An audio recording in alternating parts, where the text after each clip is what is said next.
hello welcome back to my YouTube channel. අදත් මම හදන්නේ ලේසියෙන්ම ඉක්මනටම හදා ගන්න පුළුවන් කැම ජාතියක්.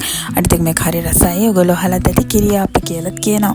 සාමාන්‍ය අප්ප වගේම තමයි හරි රසයි. වෙලා තියෙන්නේ මේකේ වෙනස තමයි ගොඩක් වෙලාවක අර පිපෙන්න තියන්න ඕනේ නෑ. අපි ඊස්ට් පාවිච්චි කරන්නේ නෑ. ඒක තමයි මේකේ තියෙන වෙනස. අපිට ඕන වෙනවා පොඟවගත්ත කැකුළු හාල් කැකුළු නෙමෙයි ඕන හාල් වර්ගයක් පාවිච්චි කරන්න පුළුවන්. පැය දෙකක් තුනක් වගේ පෙඟෙන්න දාපු හාල් ටිකක් පාවිච්චි කරන්න. ඊට පස්සේ ඒකට දාගන්න ඕනේ පොල් වතුර ටිකක්. තව පොල් කෝප්පයක් හරි පොල් කිරි කෝප්පයක් හරි ගන්න පුළුවන්.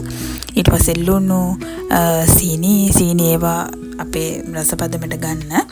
තව බිත්තරයක් හරි දෙකක් හරි මාරි බිස්කට් දෙක තුනක් මම දැම්ම පොඩ්ඩක් එක පිපෙන්න ඕනි හින්දා ඊස් පාවිච්චි කරන්නේ නෑ මම මේක හදද්දී බබාටත් දෙන්න හින්දා.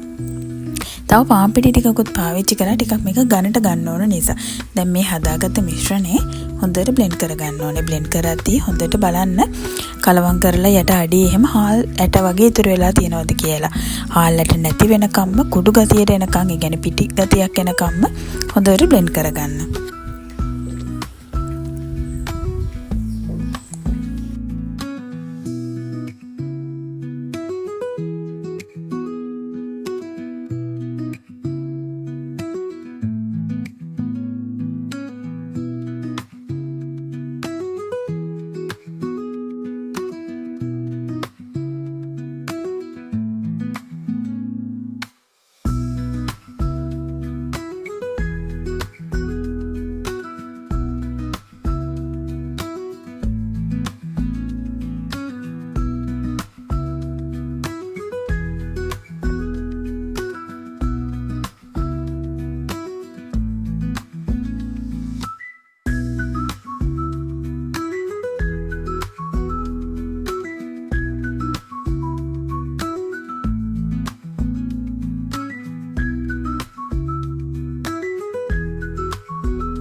මේ තියෙන්නේ මම මිශ්‍රණය බ්ලෙන්ඩ් කරන ගමන් බ්ලෙන්ඩ් කරලත් ඒක පැයක් හරි පැය භාගයක් හරි පොඩ්ඩක් තියන්න පිපෙන්න. මොකද අපි ඊස් පාවිච්චි කරන්නේ නැහනේ පොඩ්ඩක් ඒක පිපිලා එන්න ඕන නිසා.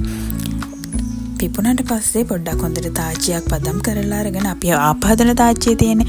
ඒ තාච්චියම හොඳට පදම් කරලා ඒක රත් වෙන්න ඇරලා ඒක තෙල් පොඩ්ඩකින් පිහදාලා ඉවර වෙලා මේ විදිහට මේක දාලි වෙලා පොඩ්ඩක් වහලා තියලා බලන්නකෝ. ඒක හරිම රසයි. කිරියාප්ප කියලා කියන්න පුළුවන් මේකට. කොහොම හරි හරිම රසයි. try කරලා බලන්න මේකත්.